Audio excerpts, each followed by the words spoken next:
Hello दोस्तों, आप लोग को हमारे चैनल ज्ञान सक्सेस कोचिंग सेंटर में स्वागत है। आप सभी स्टूडेंट्स के लिए आज हम क्लास 10 का Hindi objective question VVI chapter number 4 नाखून के बढ़ते हैं लेकर आए हैं। तो चलिए हम लोग अपना क्वेश्चन पर चलते हैं।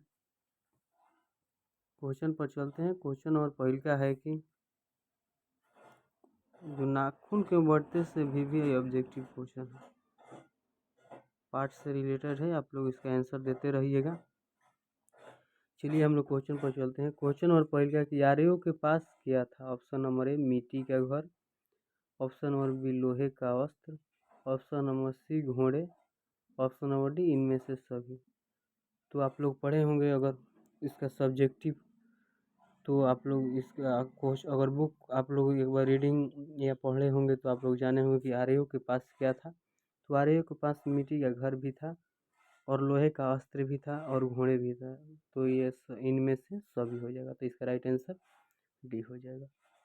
अब चलिए अगला क्वेश्चन पर चलते हैं। अगला क्वेश्चन है कि क्वेश्चन नंबर दूसरा का कहता है कि कामसूत्र किसकी रचना है? ऑप्शन नंबर ए पतंजलि की, ऑप्शन नंबर बी वात्स्यायन की, option number C Hazari Prasad Dwivedi की, ऑप्शन नंबर डी रामानुजाचार्य की। तो कामसूत्र किसकी रचना है? तो कामसूत्र वात्स्यायन की रचना है। तो इसका आंसर बी हो जाएगा, वात्स्यायन। अगला क्वेश्चन पर चलते हैं। अगला क्वेश्चन पर चलते हैं।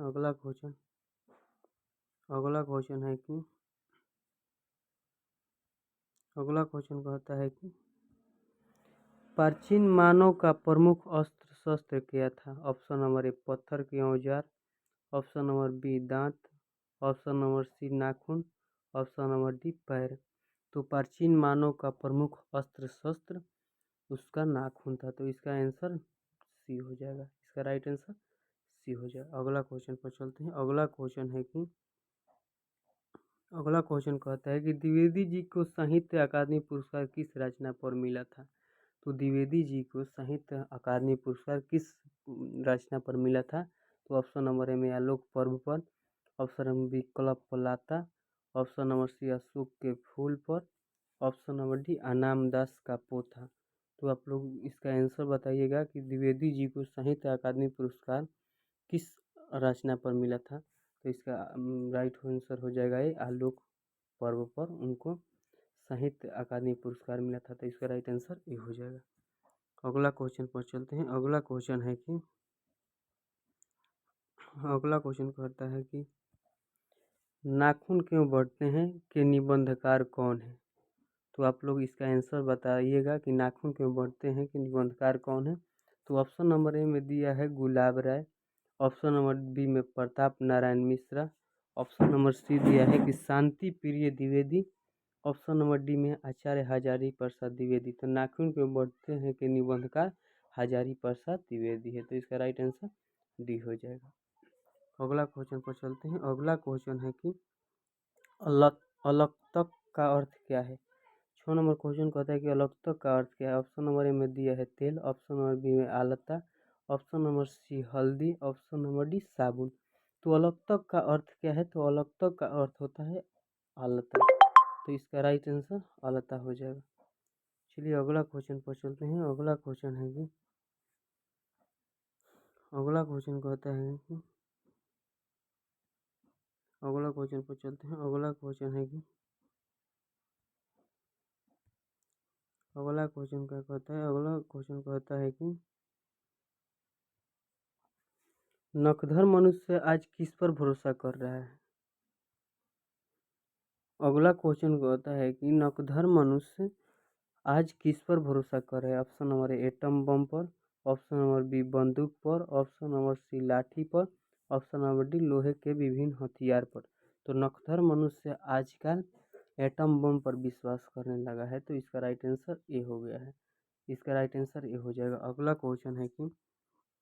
अगला क्वेश्चन कहता है कि मनुष्यों की मनुष्यता यही है कि वह सबके दुख सुख को सहानुभूति के साथ देखता है। यह तथ्य किसने कहा था?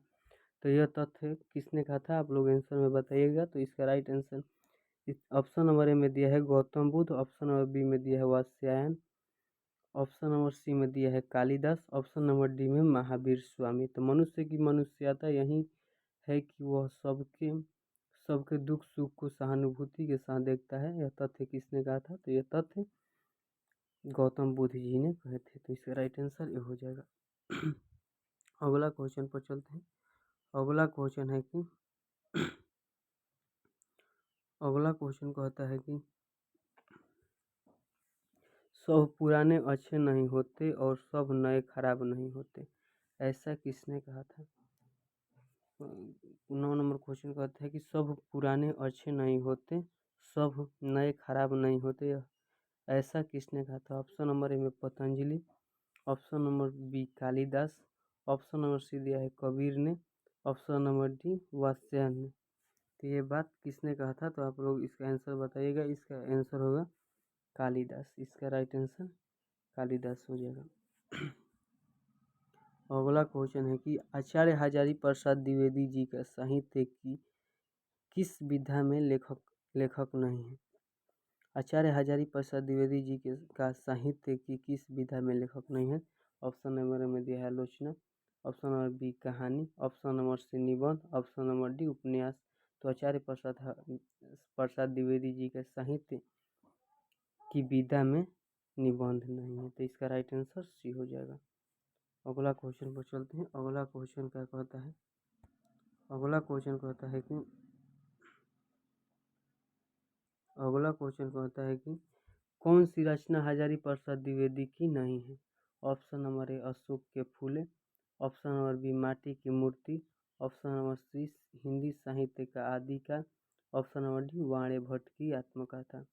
तो कौन सी रचना हजारी प्रसाद द्विवेदी की नहीं है? तो हजारी प्रसाद द्विवेदी की इनमें से माटी की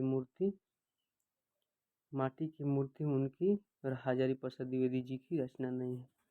तो इसका राइट आंसर बी हो जाएगा। अगला क्वेश्चन है कि द्विवेदी जी ने निर्लज अपराधी किसे कहा? ऑप्शन नंबर ए में दिया है नाखून को, ऑप्शन नंबर बी चोर को, ऑप्शन नंबर सी बदमाश को, ऑप्शन नंबर डी डाकू को। तो द्विवेदी जी ने निर्लज अपराधी किसे कहा है? तो निर्लज अपराधी द्विवेदी जी ने नाखून को कहे हैं। तो इसका राइट आंसर हो जाएगा नाखून। अगला क्वेश्चन पर चलते हैं। अगला क्वेश्चन है कि अगला क्वेश्चन कहता है कि कहानी में चंद्राकार त्रिकोण दंतुल वर्तालुकार आकृतियों का संबंध मानव के किस अंग से है? ऑप्शन नंबर ए आँख से, ऑप्शन नंबर बी नाक से, ऑप्शन नंबर सी मुख से, ऑप्शन नंबर डी नख से। तो कहानी में चंद्राकार त्रिकोण दंतुल वर्ताकार आकृतियों का संबंध मानव के किस अंग से है? तो वो इसका आंसर हो जाएगा डी।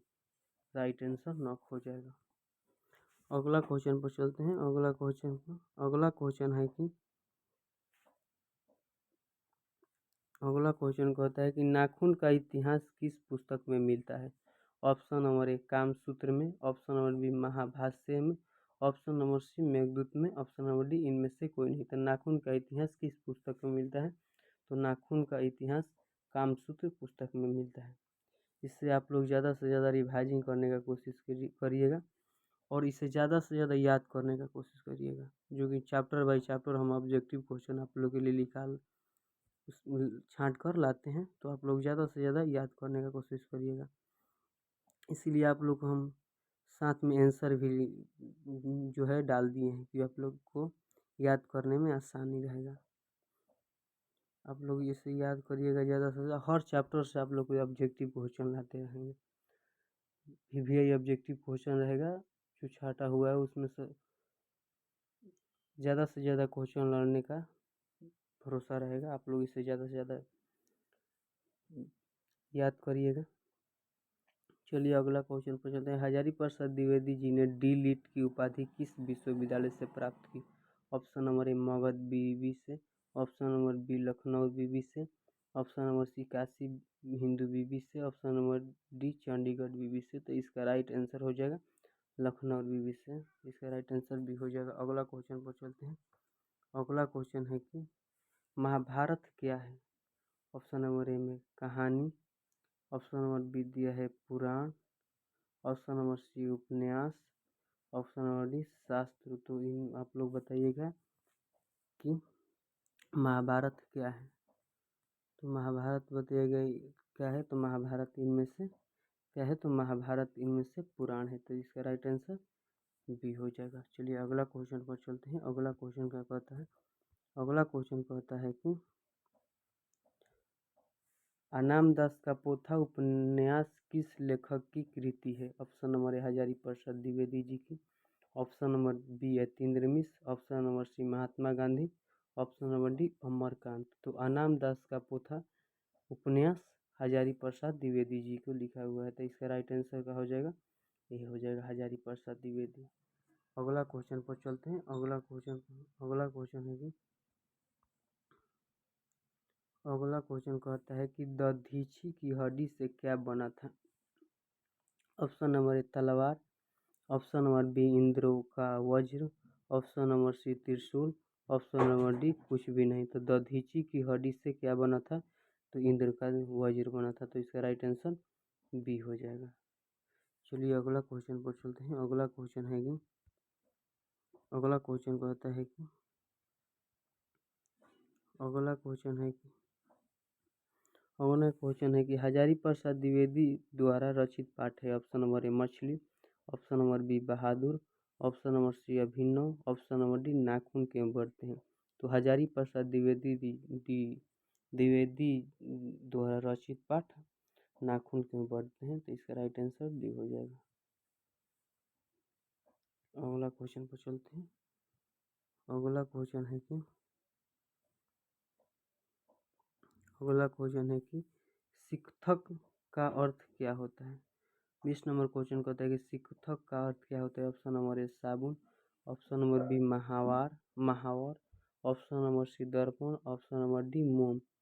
तो शिक्षक का अर्थ क्या होता है। तो शिक्षक का अर्थ मोम होता है। तो इसका राइट आंसर डी हो जाएगा। अगला क्वेश्चन पर चलते हैं। अगला क्वेश्चन क्या कहता है कि अगला क्वेश्चन पर चलते हैं। अगला क्वेश्चन है कि ललित निबंध है। ऑप्शन नंबर ए दिया है मछली, ऑप्शन नंबर बी नाखून क्यों बढ़ते हैं, ऑप्शन नंबर बी बहादुर, ऑप्शन नंबर डी नौबत खाने में इबादत। तो ललित निबंध इनमें से कौन है।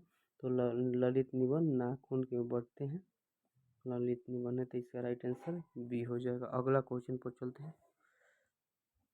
अगला क्वेश्चन है कि पुराने का मोह सब समय वांछनीय ही नहीं होता किस लेखक की पंक्ति है। Option number A Max Muller, option number B Ramvilas Sharma, option number C Hazari Prasad Dwivedi, option number D Ashok Vajpayee. तो ये पुराने का मोह सब समय वांछनीय ही नहीं होता, ये पंक्ति हजारी प्रसाद द्विवेदी जी का है। तो इसका राइट आंसर सी हो जाएगा, हजारी प्रसाद द्विवेदी। अगला क्वेश्चन पर चलते हैं। अगला क्वेश्चन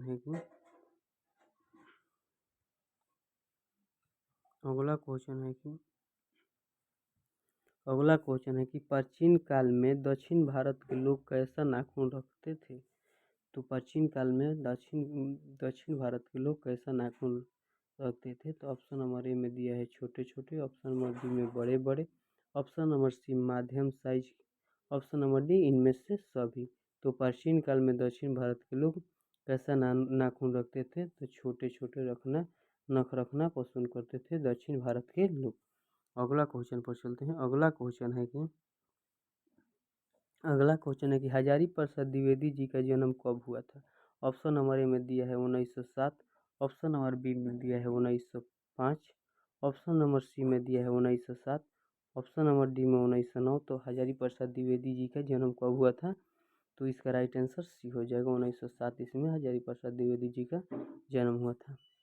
तो आप लोग इससे ज़्यादा से ज़्यादा शेयर भी करिएगा वीडियो को। और आप लोग के लिए प्रतिदिन हम ऑब्जेक्टिव का हर चैप्टर बाई चैप्टर आप लोग के लिए वीडियो बनाते रहेंगे। आप लोग हमारे चैनल पर आकर प्रतिदिन देखते रहिएगा। हर चैप्टर का प्रतिदिन हर दिन आप लोग के लिए एक चैप्टर का प्रतिदिन ऑब्जेक्टिव क्वेश्चन दे तो वीडियो हम डालते रहेंगे आप इस चैनल पर।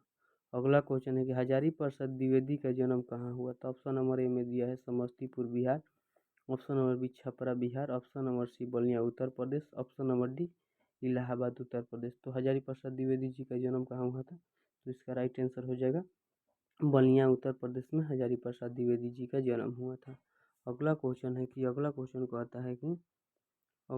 कहता है कि कौन मनुष्य का आदर्श नहीं बन सकती? ऑप्शन नंबर ए में दिया है शेर, ऑप्शन नंबर बी बंदरिया, ऑप्शन नंबर सी भालू, ऑप्शन नंबर डी हाथी। तो कौन मनुष्य का आदर्श नहीं बन सकती? तो मनुष्य का आदर्श कभी भी बंदरिया नहीं बन सकती, यह पार्ट में बताया गया है। तो इसका राइट आंसर बी हो जाएगा। अगला क्वेश्चन पर चलते हैं। अगला क्वेश्चन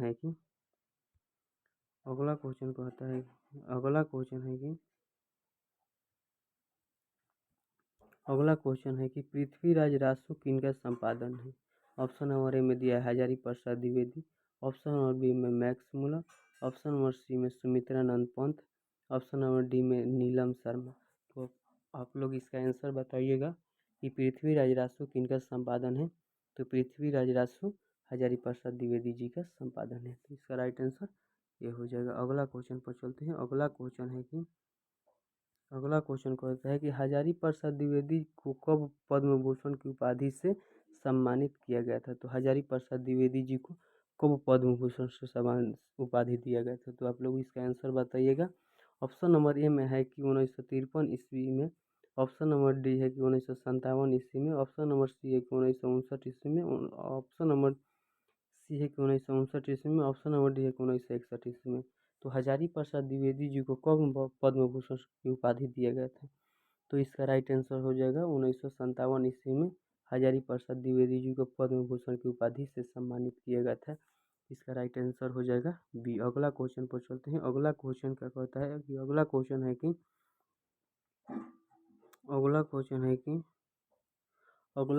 कि अशोक के फूल किसकी रचना है? तो आप लोग इसका आंसर बताइएगा कि अशोक के फूल किसकी रचना है। ऑप्शन नंबर ए में दिया है दिनकर, ऑप्शन नंबर बी में Sumitranand Pant, option number C Hazari Prasad Dwivedi, option number D Gunakar Mule. तो अशोक के फूल किसकी रचना है? तो अशोक के फूल हजारी प्रसाद द्विवेदी जी का रचना है। तो इसका राइट आंसर सी हो जाएगा। अगला क्वेश्चन पर चलते हैं। अगला क्वेश्चन है कि 30 नंबर क्वेश्चन कहता है कि लेखक के अनुसार मनुष्य के नाखून किसके जीवंत प्रतीक है?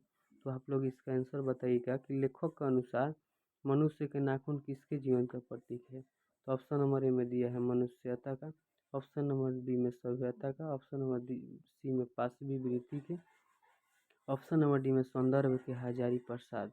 तो लेखक के अनुसार मनुष्य के नाखून किसके जीवन प्रतीक है? तो आप लोग जीवन प्रतीक दिया है, तो इसका राइट आंसर सी हो जाएगा। अगला क्वेश्चन पर चलते हैं। अगला क्वेश्चन है कि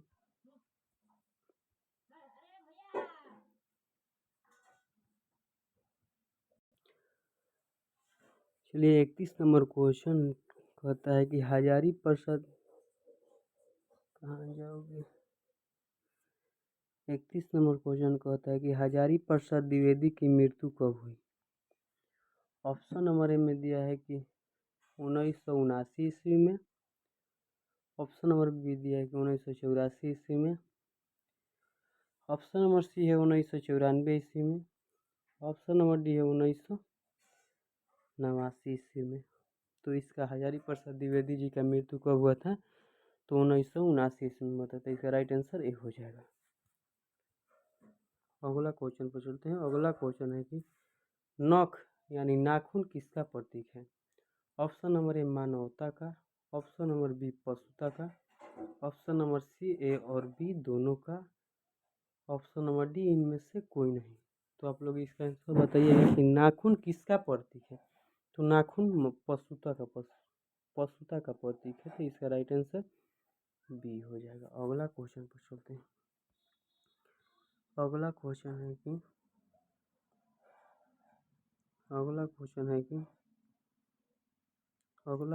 है कि सहजात प्रीतिया किसे कहते हैं?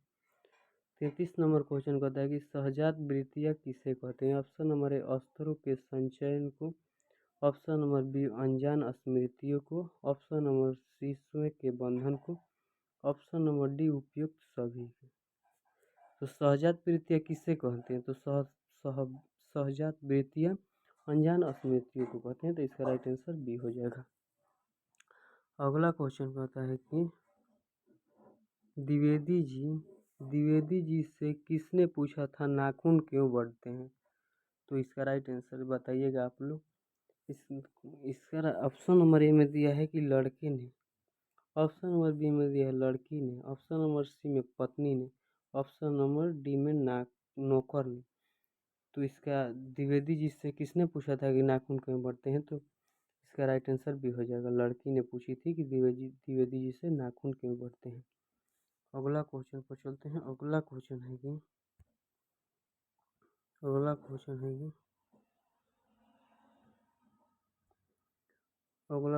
है कि नाखून क्यों बढ़ते हैं पाठ में बूढ़े ने सबसे बड़ी चीज किससे माना है?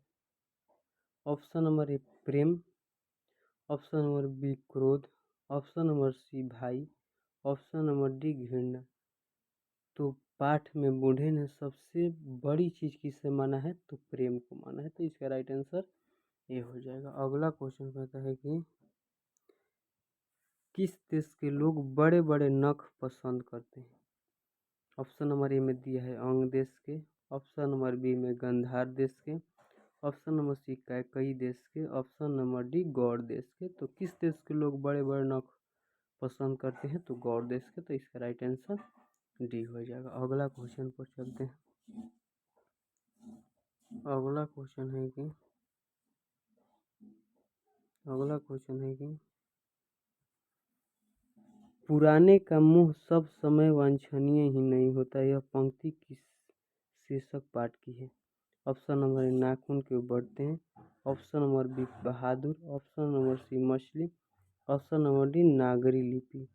तो पुराने का मुंह सब समय वांछनीय ही नहीं होता, यह पंक्ति नाखून क्यों बढ़ते से लिया गया है। तो इसका राइट आंसर ए हो जाएगा। अगला क्वेश्चन पर चलते हैं। अगला क्वेश्चन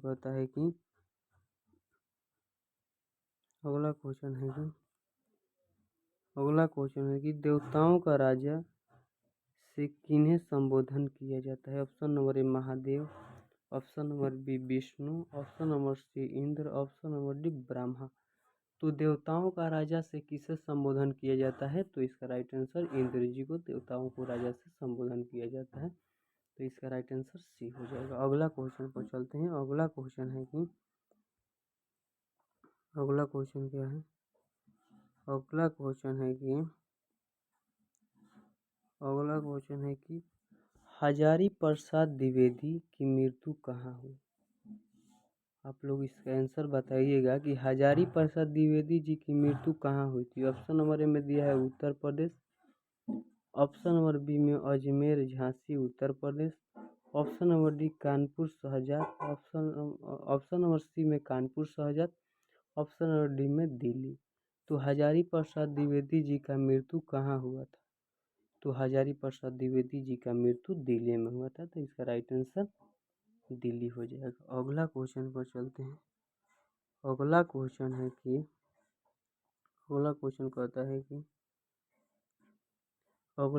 है कि महावीर हजारी प्रसाद द्विवेदी का जन्म कब हुआ था? महावीर हजारी प्रसाद द्विवेदी का जन्म कब हुआ था? तो ऑप्शन नंबर ए में दिया 1864, ऑप्शन नंबर बी में दिया 1874, ऑप्शन नंबर सी में 1907 ईस्वी में, ऑप्शन नंबर डी 1964 ईस्वी में। तो महावीर हजारी प्रसाद द्विवेदी जी का जन्म कब हुआ था? तो इसका राइट आंसर इसमें दिया है 1864 ईस्वी में। अगला क्वेश्चन है कि नाखून किसका जीवंत प्रतीक है? ऑप्शन नंबर ए में दिया है मनुष्यता के, ऑप्शन नंबर डी पशुता के, ऑप्शन नंबर सी सभ्यता के, ऑप्शन नंबर डी इनमें से सभी है। तो नाखून किसका जीवन प्रतीक है? तो पशुता का। तो इसका राइट आंसर डी हो जाएगा।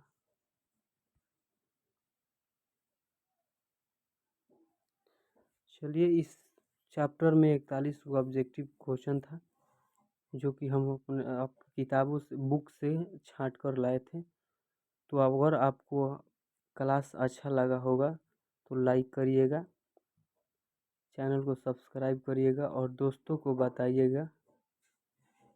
आप ज़्यादा से ज़्यादा इस वीडियो को शेयर करिएगा। चलिए, हमारे साथ जुड़ने के लिए धन्यवाद। आप लोग के लिए अगला हम चैप्टर का ऑब्जेक्टिव क्वेश्चन छांट कर लाएंगे। आप लोग उसे ज़रूर आकर हमारे चैनल पर पढ़िएगा और याद करने का कोशिश करिएगा। चलिए, आप चलते हैं, हम अगला क्वेश्चन आप लोग के लिए लाएंगे। अगला चैप्टर का अगला क्वेश्चन लेकर आएंगे।